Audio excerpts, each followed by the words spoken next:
versículo é o de número 17 também, que eu vou estar lendo. E Jessé disse a Davi, o seu filho: toma agora para os teus irmãos um efa de cereal tostado e esses 10 pães, e corre até o campo aos teus irmãos. Versículo de número 20. E Davi levantou-se pela manhã, e deixou as ovelhas com um guardador, e pegou, e foi como Jessé havia lhe ordenado. E ele veio até a trincheira, quando o exército estava avançado para a luta, e gritava para a batalha. Gente, vamos lá. A história de Davi é uma história muito importante para mim, muito especial, porque a primeira mensagem que eu preguei quando eu tinha 12 anos foi sobre o 1 Samuel, capítulo de número 17. E de lá para cá, Davi tem se tornado muito especial para mim. Davi tem se tornado uma inspiração para o meu ministério, para a minha vida. Aí você me pergunta, Pedro, por que Davi se tornou uma inspiração para você? Vamos lá, eu te respondo. Porque Davi, ele era um homem escolhido segundo o coração do próprio Deus? Não. Porque Davi era um homem guerreiro? Não. Porque Davi cuidava das ovelhas? Não.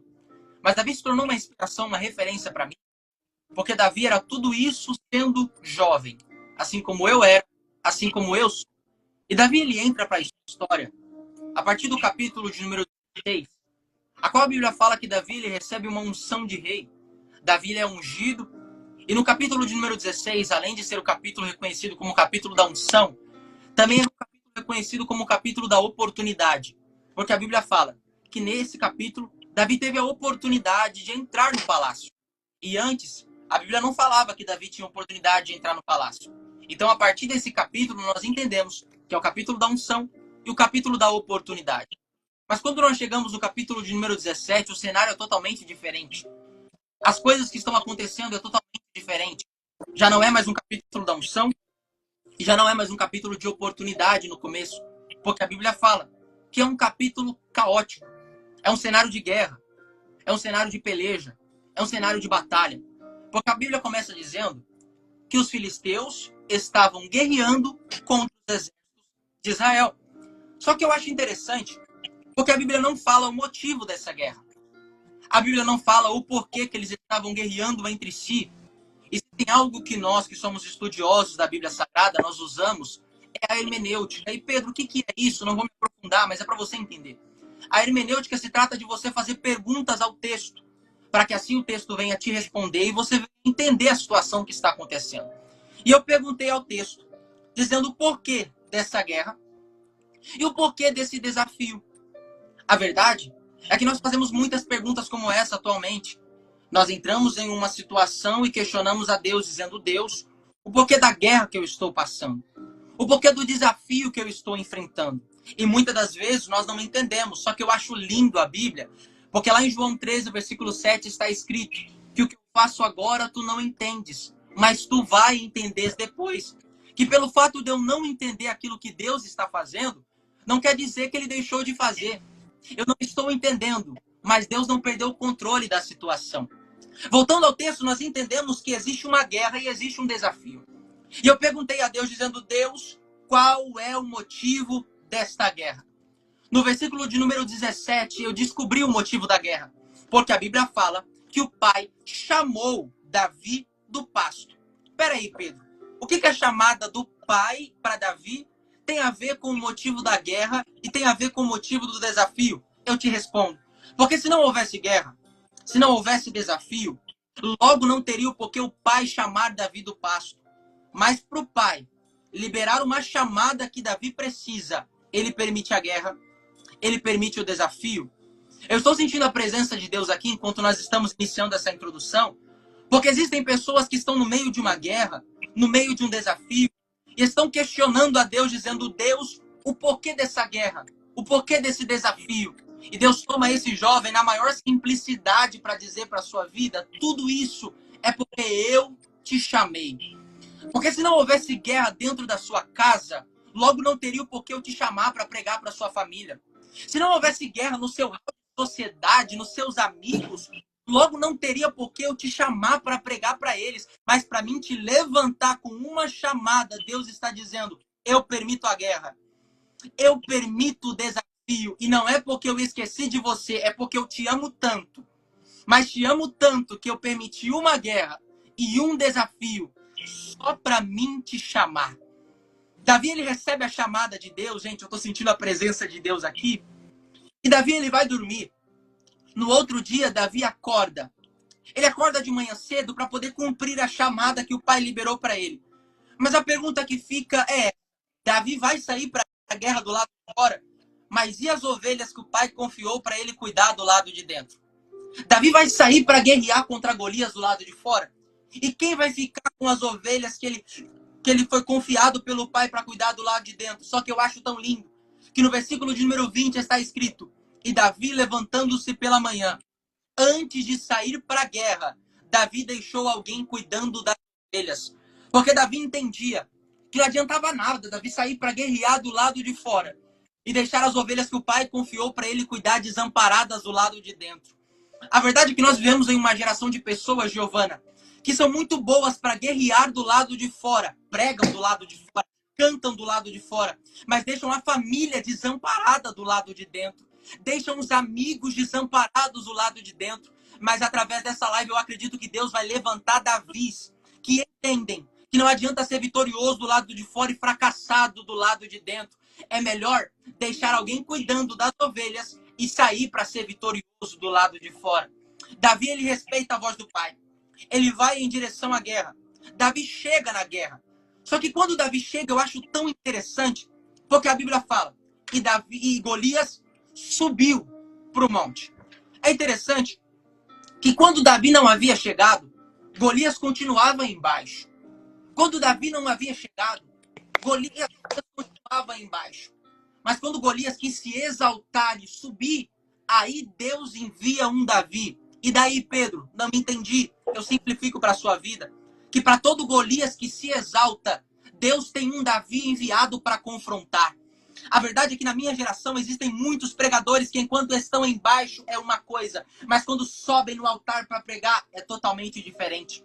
A verdade é que na minha geração existem muitas pessoas que enquanto a área financeira está embaixo é uma coisa, mas quando a área financeira sobe é totalmente diferente. Mas Deus ainda levanta Davi para confrontar aquele que se exalta. Eu estou sentindo a presença de Deus aqui na minha casa. E Davi, ele vai em direção a Saul. Eu já estou terminando a minha participação, porque a Giovana tem um decreto para liberar para a sua vida. Só que a Bíblia fala que Davi está indo porque Davi aceitou a proposta. Ele olha para Saul e fala: Saul, eu vou guerrear contra Golias. Eu vou batalhar contra Golias. Se aqui tem soldado que não quer fazer, deixa que eu faço. Se aqui tem guerreiro capacitado que não quer fazer, deixa que o pastor aqui faz. Só que eu acho interessante que a resposta de Saul para Davi me chama a atenção. Porque Saul, ele olha para Davi e fala: Davi, é o seguinte, como que você vai para a guerra se você não está apto para lutar? Como que você vai para a guerra se você não é capacitado para guerrear? Como que você vai para a guerra, Davi, se nem força você tem, se nem capacidade você tem, se você ainda é um moço, se você ainda é jovem, se você ainda é pequeno? Só que eu acho tão lindo a resposta de Davi, nós já vamos seguir por aí.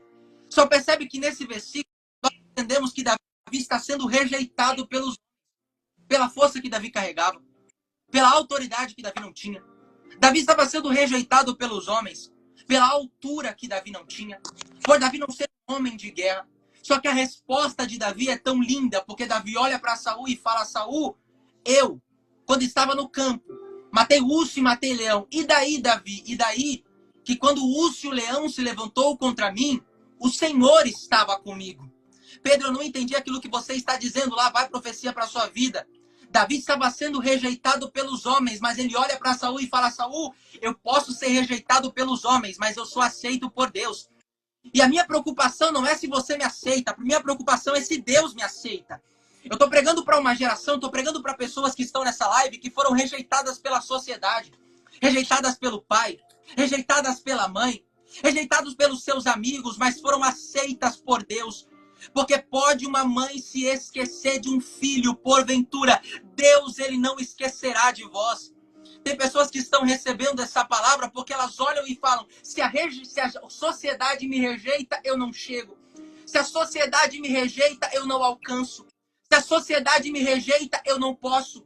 Mas eu estou pregando para pessoas que não irão depender da sociedade. Eu estou pregando para pessoas que não irão depender da família. Eu estou pregando para pessoas que não irão depender dos amigos. Porque se dependesse dos amigos, os amigos irão jogar na cara, dizendo só chegou por causa de mim.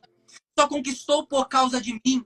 Mas eu estou pregando para uma sociedade que é aceita por Deus. E eu estou profetizando que a glória da segunda casa vai ser maior do que a da primeira. É tão interessante porque Davi, ele olha para Saul e fala: Saul, o Senhor está comigo. Davi poderia muito bem olhar para Saul e falar: Saul, me manda para a guerra porque eu sou guerreiro. Mas Saul olharia para Davi e falava: não, guerreiro tem muitos. Davi poderia olhar para Saul e falar: Saul, me manda para a guerra porque eu sou forte. Saul olharia para Davi e falava: não, forte tem muitos. Davi poderia olhar para Saul e falar para Saul: Saul, me manda para a guerra porque eu sou inteligente. Saul olharia para ele e falava: não, inteligente tem muitos. Mas era como se Davi estivesse olhando para Saul e dizendo: Saul, eu posso não ser guerreiro, eu posso não ter força, posso não ter inteligência, mas o Senhor está comigo. Eu estou pregando para uma geração de pessoas que não serão reconhecidas pelas forças que carregam, não serão reconhecidas pela inteligência que carrega, não será reconhecida como alguém de guerra, mas será reconhecida quando olharem para você, vão falar: o Senhor está com ele. Libera uma palavra para eles aí, Giovana. Aleluia. Irmãos, a paz do Senhor Jesus. Eu quero compartilhar algo com vocês que o Senhor colocou em meu coração. E eu quero voltar no capítulo de número 16, que vai dizer assim, que Samuel, ele vai até a casa de Jessé. E Deus vai falar assim para Samuel: Samuel, até quando terás dó de Saul, tendo eu rejeitado? Então vai até a casa de Jessé, porque eu escolhi um de seus filhos para ser rei. E Samuel, ele vai.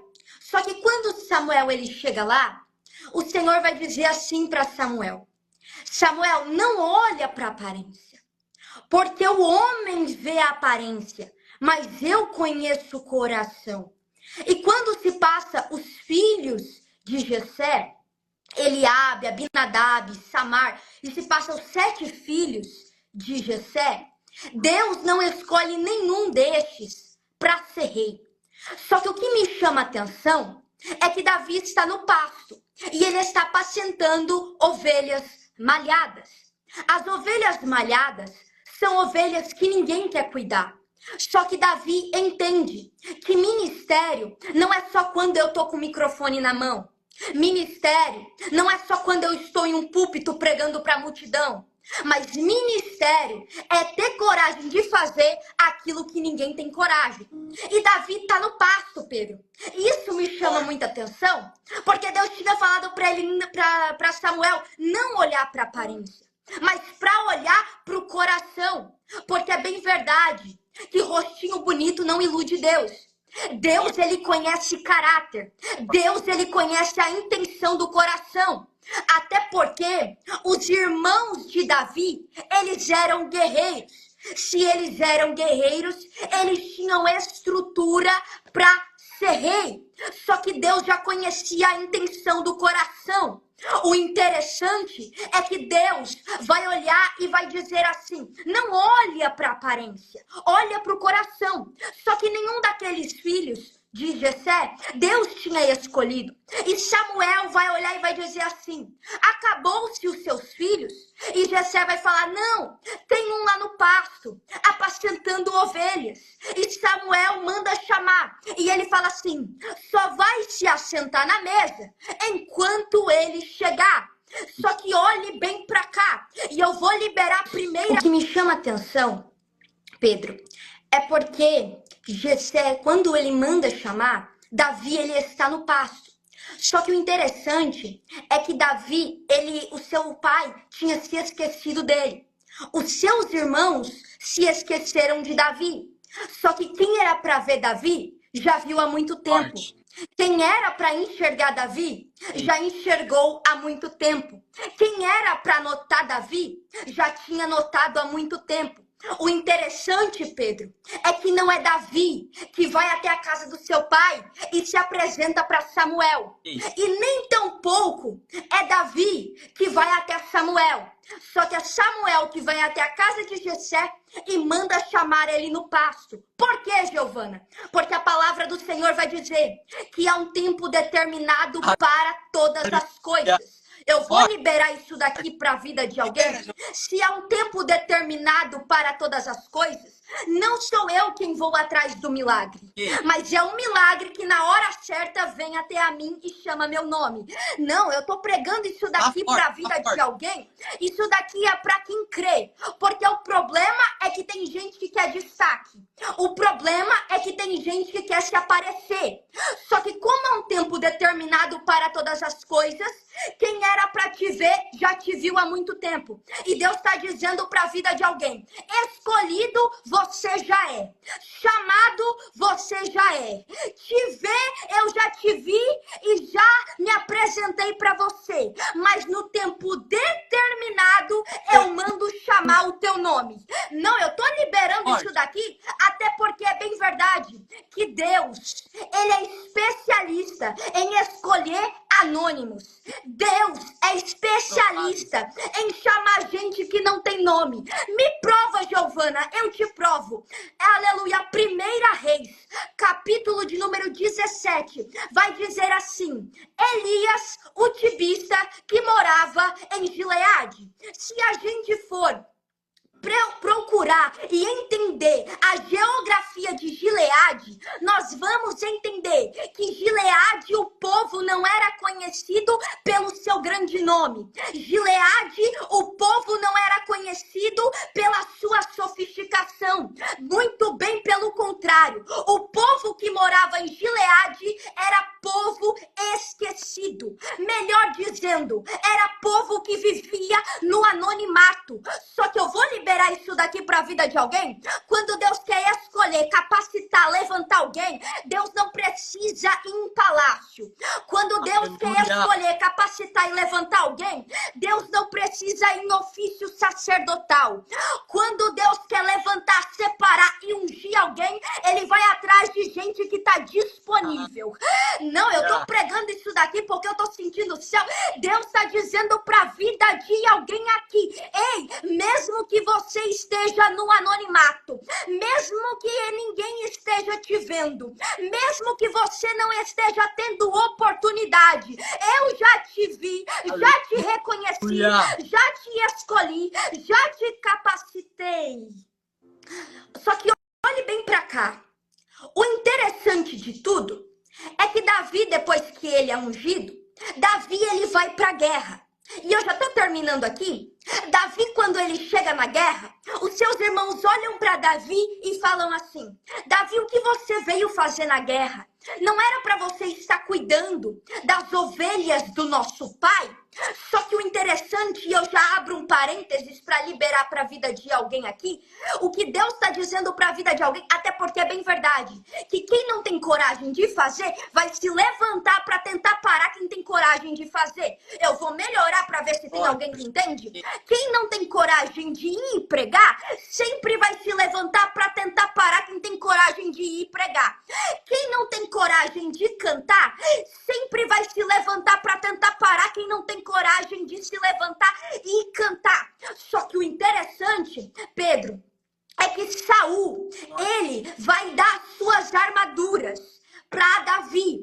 Só que o interessante é que Davi, ele não suporta, ele não aguenta, porque ele não era experiente, ele não tinha estrutura para suportar com as armaduras de Saul. Só que depois, quando Davi ele vence a guerra, ele pega a espada do gigante, ele levanta e corta a cabeça do gigante. Só que calma, se ele não foi capaz de suportar com a espada de gente comum, como é que ele suportou com a espada de um gigante? E eu vou liberar isso daqui, é porque tem forças que Deus só entrega quando você sair para a batalha. Tem forças que o céu só vai te proporcionar quando você ter coragem e de disposição de ir lutar na guerra. Só que o interessante de tudo é que antes de Davi vencer a sua guerra externa, primeiro ele vence as suas guerras internas. Vou melhorar. Antes de Davi derrubar gigante, primeiro ele teve que matar urso e leão. E é bem verdade que quando a gente mata gigante, sempre tem gente para estender a mão e ajudar. Só que quando é nas guerras internas, não tem ninguém para ver e nem tampouco tem gente para estender a mão para ajudar. Só que o céu te viu. Ai, meu Deus, eu tô liberando isso daqui. O céu te viu. O interessante de tudo é que o urso prepara Davi para leão. Leão prepara Davi para Golias. Golias prepara Davi para perseguição de Saul. E a perseguição de Saul prepara Davi para o trono. Eu vou melhorar para ver se tem alguém que entende. Deus está dizendo para a vida de alguém: suporta o processo, porque todo o processo sempre vai caminhar em direção ao propósito que eu tenho para a tua vida. É Deus dizendo para a vida de alguém: quando a perseguição de Saul vem contra Davi, Davi ele não discute, Davi não bate boca, Davi não afronta, Davi ele recua e ele volta para trás, porque ele entendia: Saul tem trono, mas eu tenho unção. Não, eu vou liberar de novo, porque quem tem unção não perde tempo discutindo com quem tem trono. Por quê, Giovana? Porque trono o homem confecciona. Trono o homem dá e o homem tira. Mas só unção é só Deus que pode proporcionar. É Deus dizendo para a vida de alguém aqui: não fique brigando por cadeira, não fique brigando por microfone, não fique brigando por trono. Por quê? Porque trono é o homem que dá, mas unção é só eu quem derramo na cabeça. Não, eu tô sentindo o céu aqui, porque é Deus dizendo para a vida de alguém.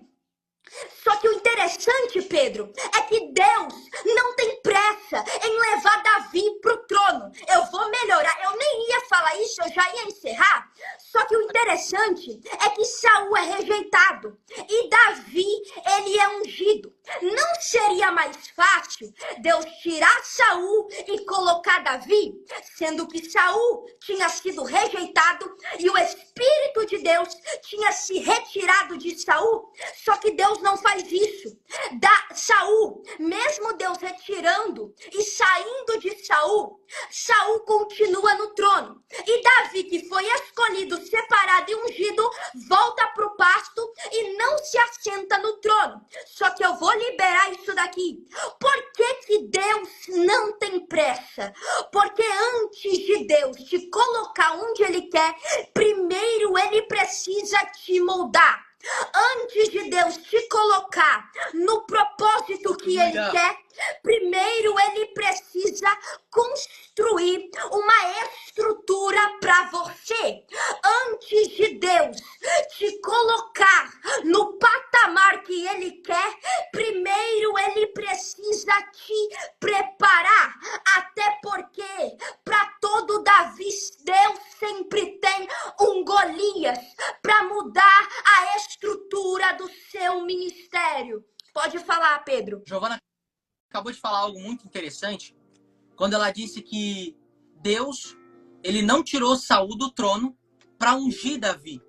E a pergunta é, o porquê que Deus, ele primeiro não tira Saul do trono e depois ele unge Davi?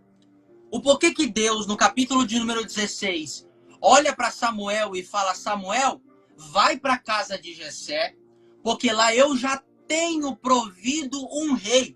Deus não está falando que vai prover, Deus está falando que já proveu.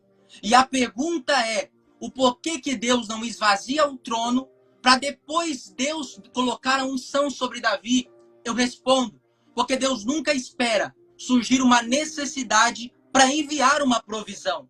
Porque a necessidade nem havia sido surgida de mandar um rei, mas antes da necessidade vier, Deus já enviou a provisão. E a palavra de Deus para a sua vida é essa: antes da necessidade surgir sobre a sua casa, eu já enviei a provisão. Antes da necessidade surgir sobre a sua área sentimental, eu já enviei a provisão. Nós vamos fazer uma oração profética agora, nós vamos encerrar esse devocional. Eu acredito que tem pessoas que estão recebendo essa palavra, assim como eu, assim como a Giovana, pessoas que são Davis na nossa geração, pessoas que são levantadas para fazer a diferença, pessoas que são levantadas para ir para a guerra, pessoas que são levantadas para carregar uma unção diferenciada. Por isso, curve a sua cabeça agora onde você estiver. A Giovana vai fazer uma oração pela sua vida e nós vamos encerrar esse devocional colocando na palma das mãos de Deus. Deixa Deus te usar, Giovana. Aleluia. Feche os seus olhos, curva a sua cabeça onde você estiver. Oramos ao Senhor. Senhor Jesus e meu Pai, nós te agradecemos, Espírito Santo, por tudo que o Senhor fez, Senhor, nessa live. Espírito Santo de Deus, obrigado por ter falado em nossos corações. Talvez não era aquilo que nós queríamos ouvir, mas era aquilo que nós precisávamos ouvir. Talvez teve gente que entrou nessa live querendo ouvir uma palavra de conforto e de tranquilidade. Só que a mensagem que foi ministrada nessa live foi que nós temos que ir para a guerra e sair do nosso comodismo, da nossa zona de conforto. Espírito Santo de Deus, levanta os seus guerreiros para ir para a batalha, Senhor Jesus. Levanta os teus jovens, Espírito Santo. Capacita eles, até porque o Senhor não levanta gente capacitada. O Senhor capacita o escolhido. Espírito Santo de Deus, eu declaro a cada vida que está nos assistindo aqui, Senhor Jesus.